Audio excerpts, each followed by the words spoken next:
programa, proyekto na dumadating sa probinsya ng Camarines Sur ng walang anumang kondisyon o kapalit.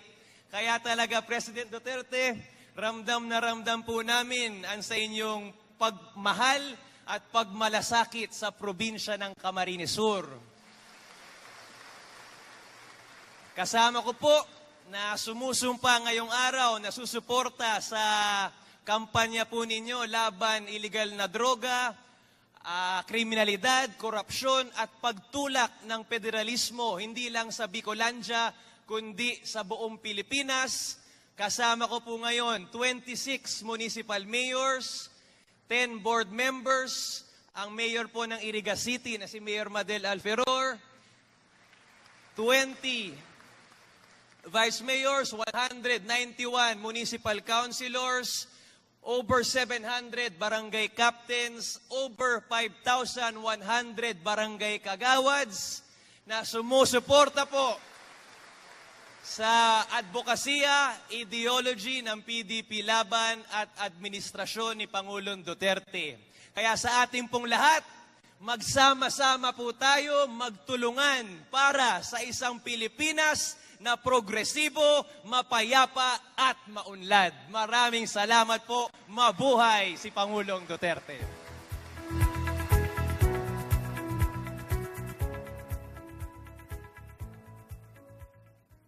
Thank you, Gov. Mix Villafuerte. To give his opening remarks, may we now call on the Presidential Assistant for Bicol, who is at the same time the regional convener of the Federalismo Alyansa ng Bicol, Commodore Dante Lazaro Jimenez.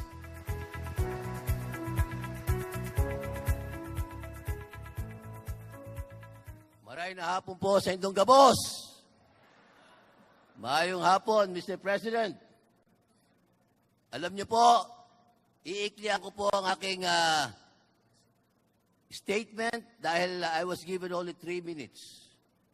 Dahil mas bibigyan natin ng panahon po ang ating Pangulo, more time for us to savor ang kanya pong magagandang ginawa sa ating bansa, lalo na galing po siya sa isang lugar na nagkakagera at ngayon ata ay tinapos niya po. Mr. President, nag-umpisa po itong konseptong ito sa Bicol Autonomy Movement. I'm pretty sure, naalala nyo, noong December 15, 2014, I invited you to be our guest of honor speaker when you were then mayor of Davao City. But before that, ang Bicol Autonomy Movement, mga kababayan ko, nag-umpisa 2009 pa. Alam nyo ba paano po nag-umpisa itong konseptong ito? How I embrace autonomy. Dahil nainggit nga ako sa ARMM at meron pa nga Cordillera. Dahil po sa isang barbero, Mr. President. Andito po siya, kinikwentuhan niya ako, sinasabihan niya ako, pinapagupitan ako dito sa Naga City. At sabi niya, Sir, bakit po ang ating Muslim brothers lang ang merong autonomiya? Tayo rito sa Bicol ay napakayaman sa natural resources at geothermal. Etong taong pong ito ay nandirito po at inimbita ko. Kinlir ko sa security, si Alex Sumagib. Tumayo ka, Alex. Palakpakan po natin si Alex. Yan po, nag-umpisa ang konsepto ko. And in 2014 nga, finally sabi sa akin ni Mayor Den Duterte, Dante, palitan mo na. Let's go for federalism. Para sa bayan. Para sa buong bansa. And so, pinalitan po namin ang pangalan, instead from Bicol Autonomy Movement, naging Federalismo Alyansa ng Bicol. Ako po yung regional convener and I have 6 volunteer conveners in the 6 provinces of Bicol.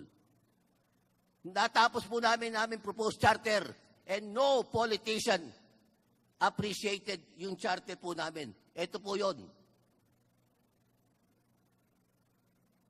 This charter, ginawa po ng mga masisipag nating mga kababayan na nag-embrace sa isang autonomiya. We call it the Charter of the Bicol Autonomous Region. But sabi ni then Mayor Duterte, palitan mo na to federalism. So we converted this to Federalismo Alyansa ng Bicol, and that was the birth of FAB. Last year, December 8, 2016, we invited him again, and this time as President of the Republic of the Philippines, Rodrigo Roa Duterte. Palakpakan po natin ang ating Pangulo. And so, we are here gathered. You guys who are in politics will be the one to spread the gospel, the doctrine of federalism in the Bicol region, especially in Camarines Sur. We have to work hard if we want change. Yun lang po. Maray na hapon ulit sa inyong gabos. Mabuhay ang Bicol! Mabuhay ang ating Presidente!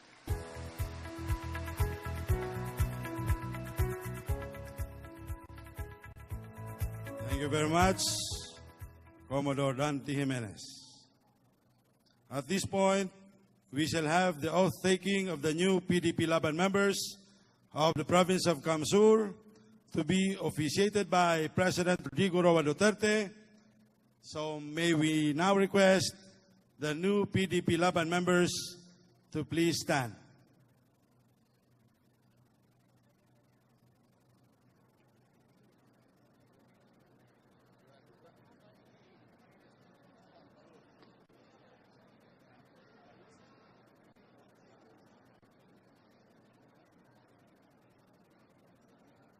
And also the new PDP Laban members of Cam Norte, please.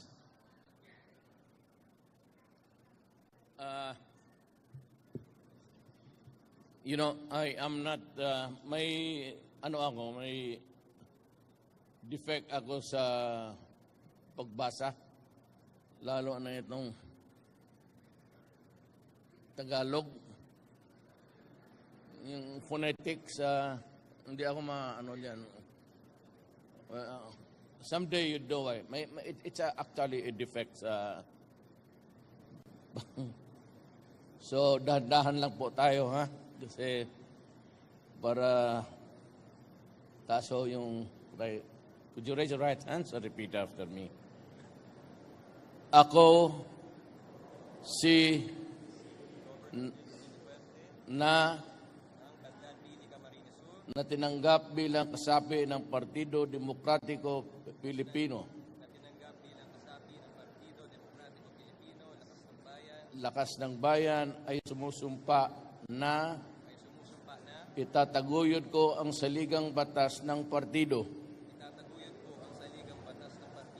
na kung saan nakahalad ang aking paniwala at panindigan para sa kalayaan, pagkakaisa, katarungan, pagkakapantay-pantay, at pananagutan, panlipunan, kasirinlan, mabisang pagpagkilos, pagkamakabayan, at federalismo. Susundin ko ang mga alituntunin at patakarang ipapagtaguyod ang kinakaukulan ng pamuno ng partido. Itataguyod ko at nagkakaisa ang mga pagkilos ng partido.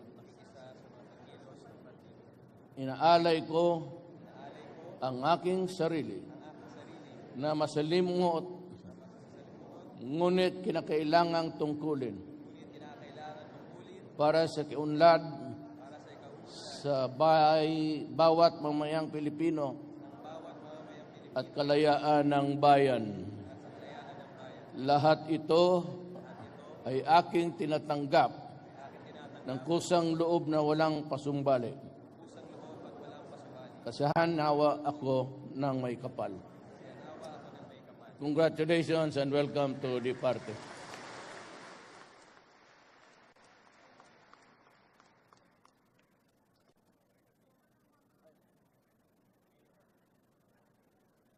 Please be seated now. Thank you.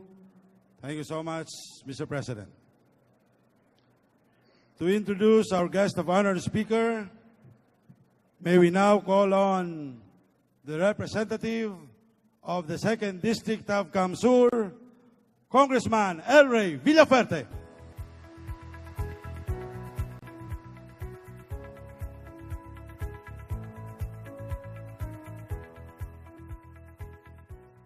Diyos maray na hapon po sa Indogabos. Magandang hapon po. Today, napakaswerte po natin na mabisita po tayo ng ating Pangulo. Maski napaka-busy po ng kanyang schedule. Ito po bilang patunay na pinapangahalagahan niya po ang ating probinsya, ang ating region. Kagaya po ng sinabi ng ating gobernador, sa maikling panahon po, binubuhusan po tayo ng mga magagandang proyekto, programa sa ating probinsya, sa ating riyon. Kaya napakaswerte po natin. Kaya po, mahal na Pangulo, ang aming pamilya, ang mga kasama po namin dito, asahan po ninyo na kami po ay nasa likod nyo po sa lahat ng oras. Kaya mga kasama, magtayuan tayong lahat para ipakita ang ating solid na suporta sa Pangulo ng Pilipinas, Pangulo Rodrigo Roa Duterte.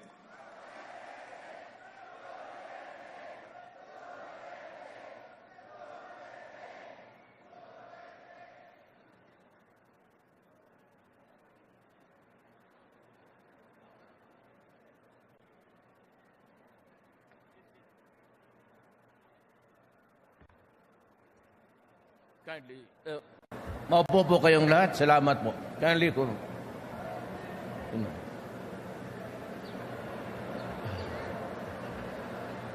The Chief Presidential Legal Counsel, Salvador Panelo.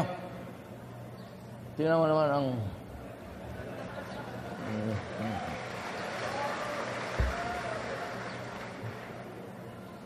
Bakit ganon siya magdamit? Hindi, ganun talaga yan. Noon po, matagal ko nang kilala si Sal. Many years ago. Political Advisor Francis Tolentino, mayor ng Tagaytay noon. Camarines Sur 2nd District Representative Luis Raymond Villafuerte, sir.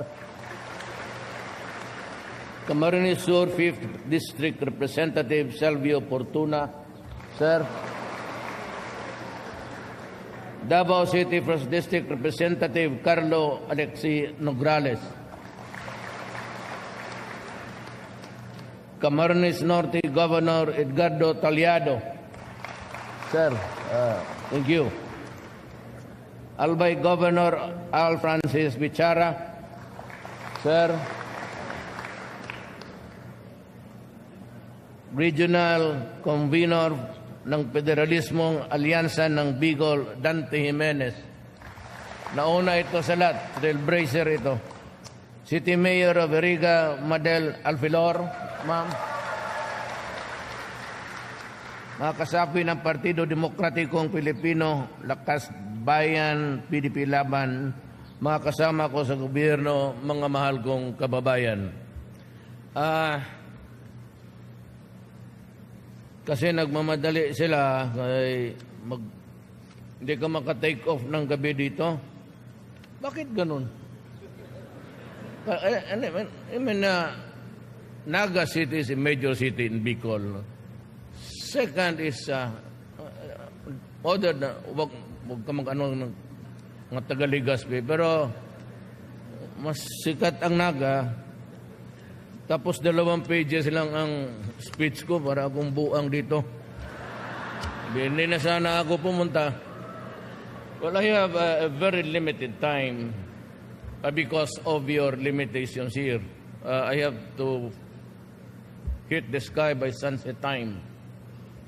Pag nahulog, sa bagay, paligaya kayong lahat kasi taga-Bicol ang maging presidente. Okay lang man sa akin pag yun na yun. I just came from Marawi, and by the grace of God, we have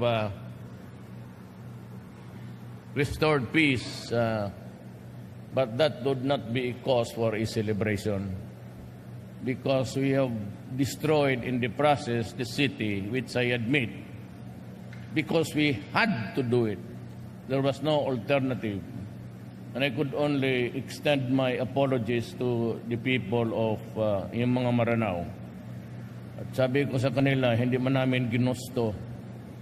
I would be the last to do it. You know, my lola is a Maranao. My grandfather was a Chinese on the mother's side. But the circumstances really compelled us to act just what we did. It's now liberated, except for a few pocket resistance somewhere. But pwede ka nang pumasok ng Marawi. That could also serve as a warning to everybody. Nobody is interested here in this government, me especially, to go beyond my term. I do not intend to perpetuate myself. I will not shame my family and all for any ambition in this world. Sinasabi nila na mag-revolutionary government ako dahil gusto kong tumagal anak ng kung maaari lang, kung pwede lang umatras nakakahiya lang. But sabi ko nga, if you ask me if I'm happy, I am not. Because of the sheer volume of work and the pressure and everything, and I am old by any standard. I am 72. Give me for about 2-3 taon, wala na ako. Huwag kayong magtanong sa akin kung ano ang sakit ko. And do not ever ask an old man, 50 years old and above, okay ka ba, wala kang sakit? Kasi disrespectful yan. Lahat ng ganong edad may sakit na yan. Totoo. And I said, pasok na lahat. Alam mo ng traditional ailment ng Pilipino. We are a rice-eating nation, so it's diabetes. It is not caused by any germ, virus, but it's actually an adequacy of the body to cope up with so much of the rice that we eat, carbo. That's about it. And for those who are smoking, you get the Berger's disease just like me. And that is why I banned smoking all throughout the country in enclosed places. If you want to die of Congress, go ahead. You can be our guest, but huwag ka magdamay ng tao. I acquired for you doctors the Berger's disease. Kaya, ayun. Nabalik tayo sa Marawi, we will have to spend and rehabilitate. Because whether we like it or not, they are our brothers and sisters. Those especially who did not take part in any of those covert or open rebellion. So wala naman silang pakialam doon, tutulong tayo ulit. But again, I said, let me give this warning. Kagaya ng gusto natin lahat lumigaya ang Pilipino. Ako naman sa panahon ko, gusto ko lang mabigyan ang Pilipino yung mga bagay na ikapakabuti ng bayan. The things that the law mandates because it is good for the country and for the people. Like for example, itong modernization. The machines, the engines that run itong mga PUJ are about 20-25 years old. We got at them from the other countries yung recondition ipinagbibili dito.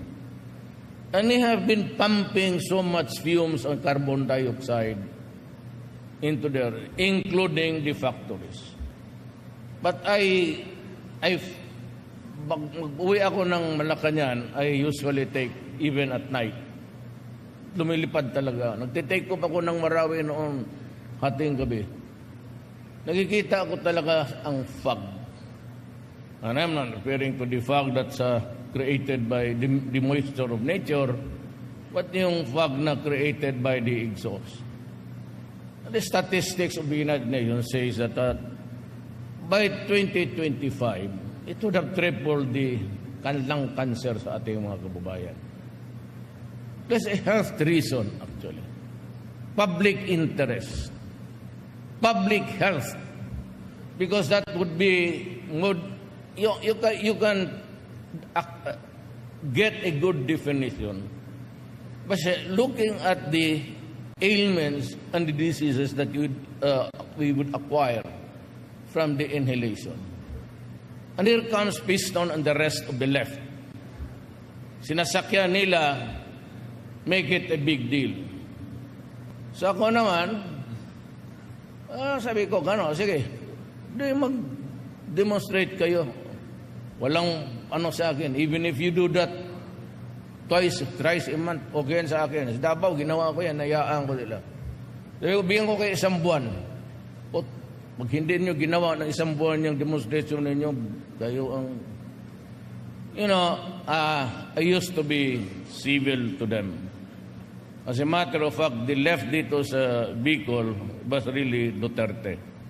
Lahat ng buto ko kami dyan na galing left yun.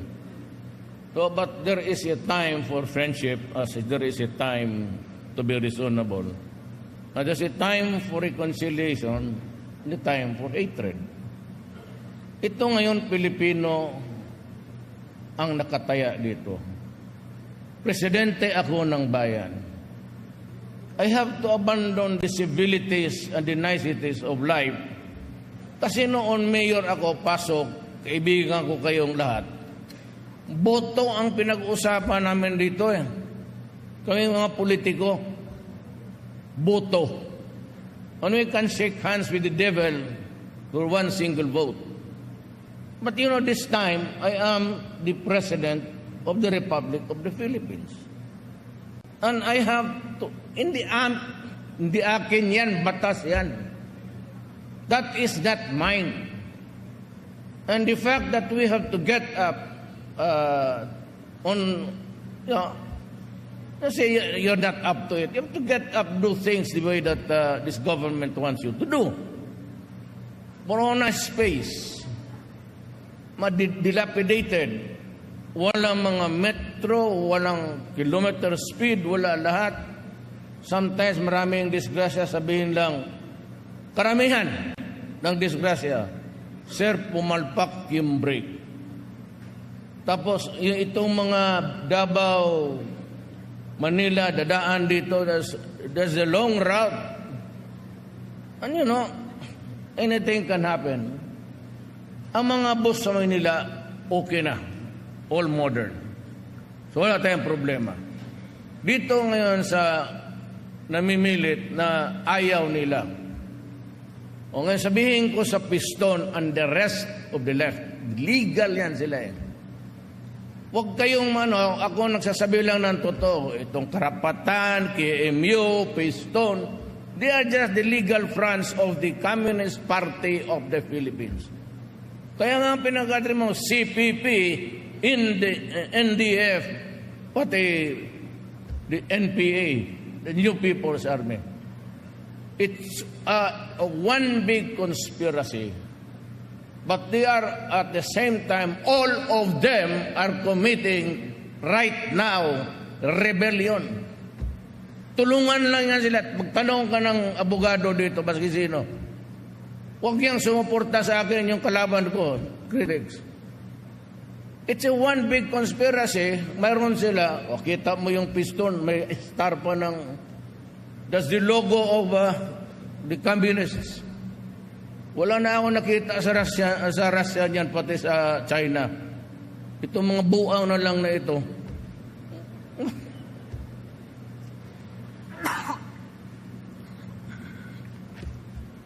Kaya, I'll give you until the end of the month. Or, until the end of the year. Sumunod kayo. Because January 1, pag may makita ako dyan, mga jeep ninyo na walang hindi na rehistro, luma, guguyurin ko yan sa harap ninyo. And if you want, gusto ninyo ng gulo, marami man akong pulis. Ako, may training ako na army ngayon na 20,000. Kasi na depleted ang mga ano ko dahil sa encuentro. I've lost so many of my policemen and my armed forces of the Philippines have suffered a lot. So, nagre-recruit ako ngayon. Kasi yung sabi, revolutionary, sino ba namang gusto magpaata niyang gano'n na klase? We are a democracy. We are not supposed to be para kang hari dyan. I've been mayor for 23 years ng Davao. Kailan naman, sa bagay stricto talaga ako. Ang template ko kasi Davao, go to Davao. Maglakad ka ng gabi, sige daw. O, magbili ka ko, may manloko ba sa'yo? Davao, sakay ka ng taxi. Kailangan talaga isauli yung sinsilyo. Hindi mo tangkapin, ihabol yan. Kasi kung may magsumbong yung sinsilyo mo, kainin mo. Sigurado, noon, kay mayor man lang. Ngayon medyo presidente na, kakainin mo ta. O, kita mong, okay man ang Davao. Gusto ko ganon sana sa lahat. Pag may sinabi yung gobyerno to protect public health and to protect public interest, kailangan sundin natin yan. Kaya, if we fail, it means more money for lung cancers and for respiratory diseases. Mga anak natin, maging bubo yan. Stand still on traffic, it does not move. And all the time, people of the Philippines are inhaling the fumes. Kung maintindihan ninyo yan, nakikinig kayo ngayong Piston, intindihin ninyo mabuti. Hindi ako papayag. Alam mo, pag ako ang presidente may naiwan 4 years, either patayin ninyo ako o sumunod kayo. Hindi ako uupo dito pagsalita ng presidente kung hindi masusunod ang batas. Putang ina, magpapatayan talaga tayo.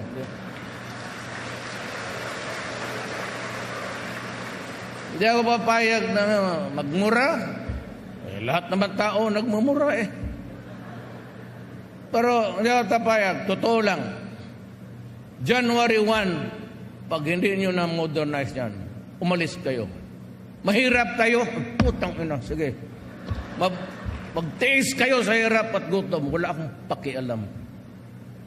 It's the majority of the Filipino people. Huwag ninyong ipasubo ang tao. Pag may sinabi ang gobyerno, yan. Kaya sabihin niyo, diktador, ay letse. Sino bang gusto mag-diktador? Opposition. Nag-knockout daw ako. Sabi ko nga sa military, silipin ninyo. At kung may nakita niyo sumubrang 40 million lahat, kasali na mga minana ko, and the years of saving, yung sweldo ko, kayong taga-land bank, silipan ninyo. Kung total computer man yan, makikita ninyo puro ko sweldo yan. Bakit ako libre? O nakikitira lang ako sa nanay ko na may pera. Libre kain, board and lodging. Wala pang panahon na magpatayo ng, so hindi man ang mahilig ng, kita niya bahay ko. Bakit ako magkati? Ever since nakilala ka, that's been my house for the last 30 years. Wala akong kayo maniwala dyan. Sabi ko, amlak. Sabi ko, buksan mo. Nagbigay na ako ng waiver. Ilang beses ba ako nagbigay ng waiver? Binigay ko ang kaisal. O sabi ko, wag, ayaw niya. Sabi niya, huwag mong gawain niya. Sabi ko, tapos buksan ko. Para kwintas klaras. Ayaw ko yung magduda kayo na. At saka kadali ko lang naman. Totoo lang, isang taon. wala akong pinipirmahan. Sweldo lang. Wala akong allowances na tinatanggap. Ayaw ko. Sweldo lang. Butit na lang ngayon, kaya kung 47,000 niyang yawa na yan, matagal na akong umalis. Paano ko suportahan ang pamilya ko? 2. O di tama-tama talaga yung 100,000, tag 50 sila. Ay, paano na, gano'n man talaga ang buhay. Sino bang gusto na maghiwalay? Kaya lang. Pero sabi ko, doon sa airport, sabi ko na, pumunta, dito pala si Jerome, si Torne Paras, si Jerome. Kasi Ilonggo na, tidak mo siyang Ilonggo. Ara da si Torne Paras, oh. Ganon magsalita yung, ang Mindanao is a melting pot. Kaya kami, hindi naman articulate, but we can communicate sa lahat. Ilocano, Bicolano. Kasi, lalo, nasa dormitoryo, yun ang, pero ako, simple lang ako. Now, itong federalism is, ito magprangga ako, ha? Pag hindi ito natuloy, or any change that would modify the present structure, which is really an unfair setup, it will lead into a trouble against sa Mindanao. Itong Maote, exception to. It's not a territorial thing. It never has been. As a matter of fact, yung kanilang Cebu industry, which was the biggest in Mindanao, fueled the rebellion now, yung siege. Ang nakita mo naman ang ordnance nila, ang explosives, and the bullets, and the arms, short and long, could sustain a fight against the armed forces and the police for almost 4 months halos. Sa Mindanao, marami yan. Mabutit na lang may nagpaiwan na main line talaga. MILF, pati si Nor Miswari. Nor has not been talking too much, but I suppose that he will one day not capitulate, but he will be ready to talk about this. Kasi itong unitary type of government, vis-a-vis federal type, this is the setup of the Spaniards. Tayo na lang ang nagpaiwan sa Asia, from Indonesia to Malaysia to Australia to Singapore to Japan, Korea. Tayo na lang ang unitary type. We can have a president under a federal setup. And as a matter of fact, I would advise a strong president while we are still in the formative stage ng federalism. Hindi na tayo mag-discuss kung ano ilagay natin because there are so many models to copy. One is France, then you have the pure parliament of England, and itong sa Indonesia pati sa Singapore, where everybody participates, and then the smallest minority would have a voice in a parliament. Kung saan na lang tayo, it would be easy if we agree na mag-federal tayo. Kapag hindi, talagang sasabog to. Because then, I would predict that the MIMN would now join with everybody in, and there are aplenty ang armas. Mahirap talaga tayo mag-survive as a nation, a republic intact. Hindi ko tinatakot. Wow, tinatakot. Sinasabi ko yan noon pa sa kampanya. Because I know that it would create a fissure and eventually maybe a breakage. Ang mahirap niyan kung papasok na naman yung mga UN na tapos makialam then if they recognize a belligerent state now, then you have to treat it as an independent entity. Yan ang delikado dyan. Once makialam itong mga United Nations, then we would be reduced from the Yugoslavia before. Then you have Serbia, you have so many city-states, the Balkan states. Watak-watak na sila. Kanya-kanyang state na lang. And I hope it would not be during my time. Pero kung sigurado ba, sigurado dadating yan. And ang problema, ang mga anak natin. Kagaya ng droga. Droga is the problem worldwide.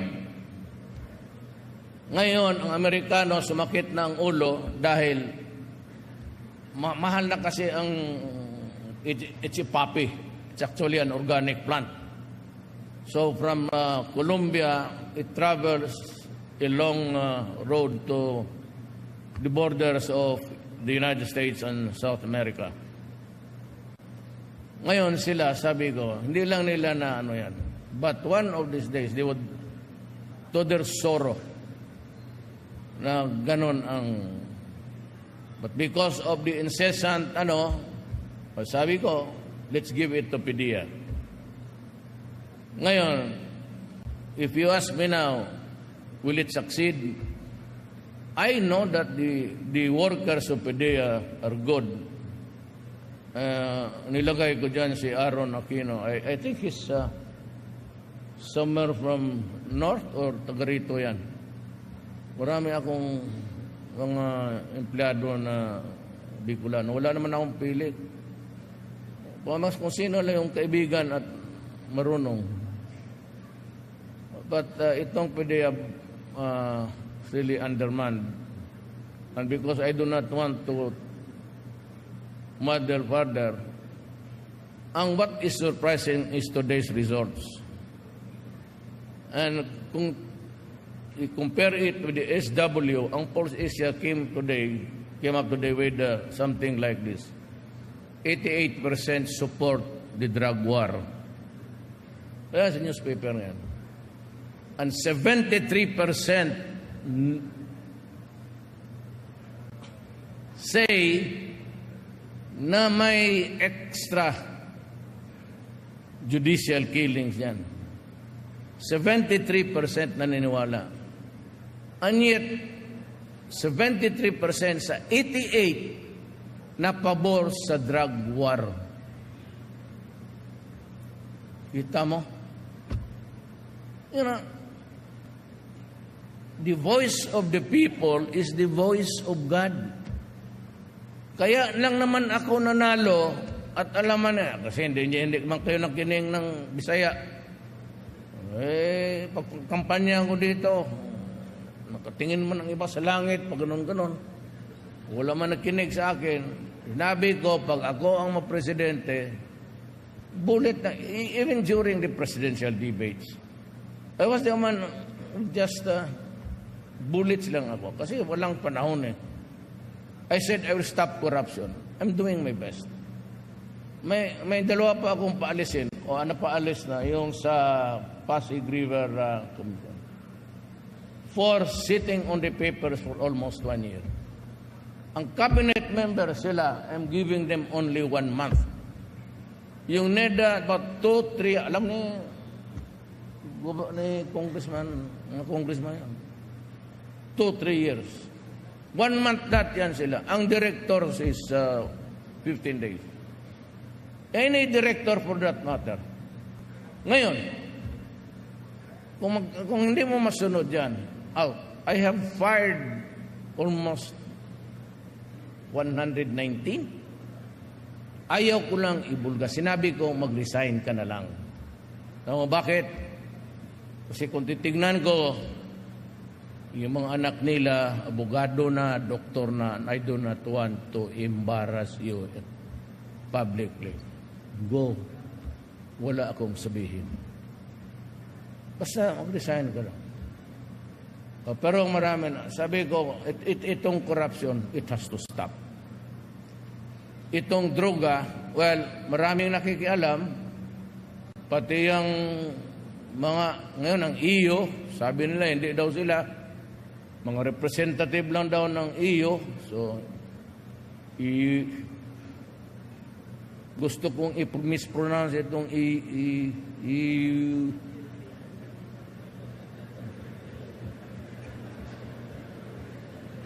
bullshit ako. I really want to mispronounce it. Make a little bit deep. Yan. Pero ako sa panahon ko, kung ano yung kayong mga left, wala akong pakialam sa agenda ninyo. If you want to fight, malakas dito ang NPA. Wala sabihin. Wala tayong magawa. Total, dumating na yung armas na binigay ng Russia, mga AK-47, libre ha. China, 2 beses na naglipad dito para sa... And yung sniper nila was of great help. Yung mahaba nila na sniper, yun ang nakakuha kay yung 2 na madaling araw. Yun ang nakakuha. Dapat distance of about 1 kilometer. 1 kilometro yun walang hangin pagka umaga. Yun ang nagamit natin. Malaking tulong yung binigay ng would be about 5 loads of so wala akong problema. Gusto ninyo ng away, di sige, gira tayo. Yan ang mahirap kasi yung modernization, panahon pa ni Ramos, panahon ni Erap, panahon ni Arroyo, panahon ni Aquino, di talaga lumusot. Bakit? Spirited, Panahon ko, sabay tayong mag-strike. a very spirited President Rodrigo Duterte there speaking before new members of the PDP Laban in CamSur for the Federalism Summit. President Duterte, of course, talking about the restoration of peace, he says, in Marawi. He says it's not a reason to celebrate because they did destroy the city. But he did mention, though, that the shot apparently that took out Omar Maute, if I'm not mistaken, was fired from one of the Chinese rifles which were given to the soldiers earlier. Now, he says there are a few pockets of resistance left in Marawi, but he says that this particular episode serves as a warning to everyone. And he also hits out at Piston and leftist groups, calling them a front for the Communist Party. And he gives them an ultimatum. He says that he wants them to follow the jeepney or PUV modernization program by January 1, 2018. If not, he will have their vehicles towed. And he threatens, if gusto nyo ng gulo, marami akong bagong train na sundalo. He also talks about the drug problem and also expressed surprise at the results of a recent Pulse Asia survey wherein 88% of Filipinos believe in the drug war, but 73% believe that extrajudicial killings do happen during the said drug war. But that said, he says those surveys say that a lot of people, a lot of Filipinos still believe in what he is doing. And he says that that is tantamount to the voice of God, and he will continue. You can still watch President Duterte's speech on our Facebook Live. Just visit facebook.com/CNN Philippines. I'm Mencho Macapagal. Newsnight is up next. Los Yutan, 6 billion. Noon pa yan. Walang kolekta-kolekta. Walang bayad-bayad. Kasi matakot na mag-enforce ang ano dyan, Mayor. Kasi pag ginalaw mo, gastusan ka raw ng destabilization. Ako di, mas mabuti mag-contribute siya doon.